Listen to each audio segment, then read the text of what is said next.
Hey guys, Professor Bill, Comic Book University, and Black Bolt issue number 9. Now, we have one big fight in here, and it's Titania versus Black Bolt, and it made perfect sense. He's not exactly going to be putting up much of an argument, but her counter-argument to his silence was, you guys are always chasing us. And you know what? I feel this was a perfectly justified fight. Well, it wasn't necessarily justified on her part, but it was Saladin Ahmed was justified in having this fight in here, because let's be realistic.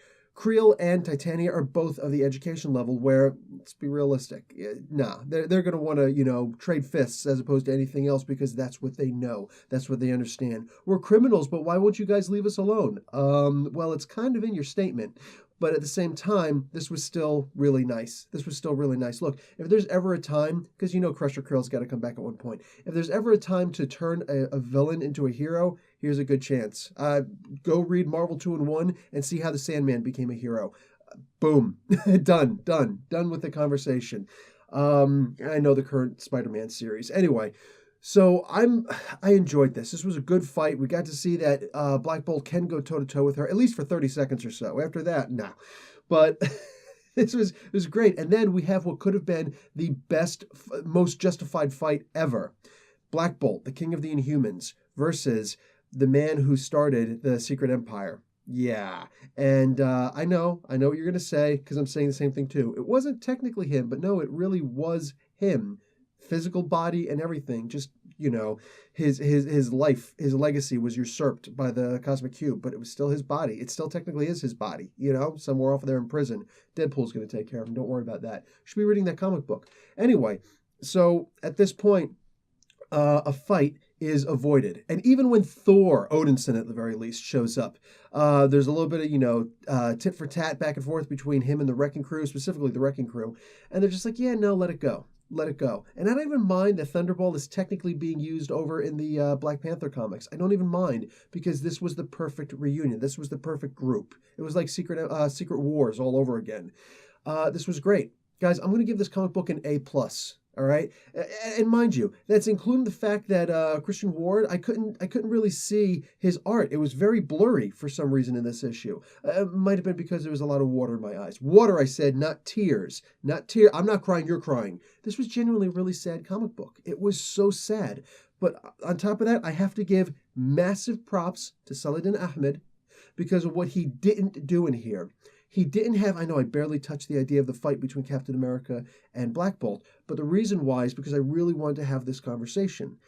It was the most justified fight in the entire Marvel Universe. Forget about Iron Man versus Captain America, the fact these two were, since Tales of Suspense, these two have been going at it with each other. You know what I'm saying? So the second he was unfrozen from Deep Freeze in issue number 4 of Avengers, they've been going at it with each other. But no, this fight was more justified. Black Bolt was off-world. He was off-world, and he didn't know exactly what was going on. He only heard from the Inhumans. Now, all of those Inhumans who were in New Attilan at the time, they were all in deep lockdown in a concentration camp being experimented on.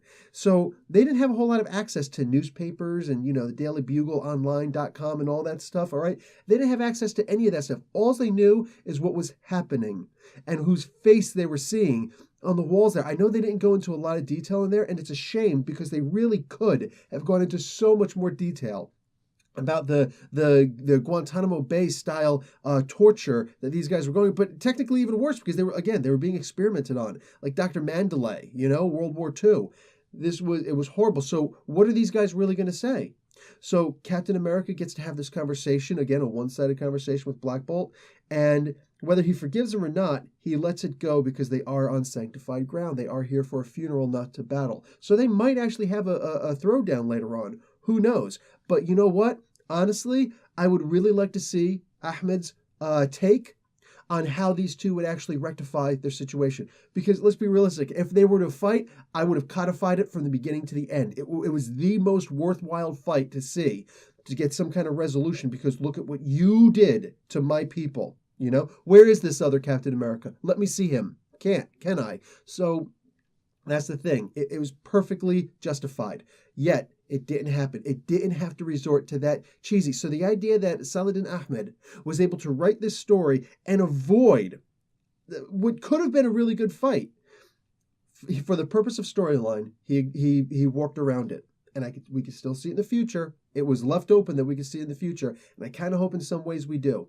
I want to see like a Marvel 2-in-1 with just like a couple issues, limited series where we see these two working with each other, and I would really like to see this team on it. And let me tell you something, if Marvel ever breaks up this team of Ahmed and Christian, dude, not cool. Not cool.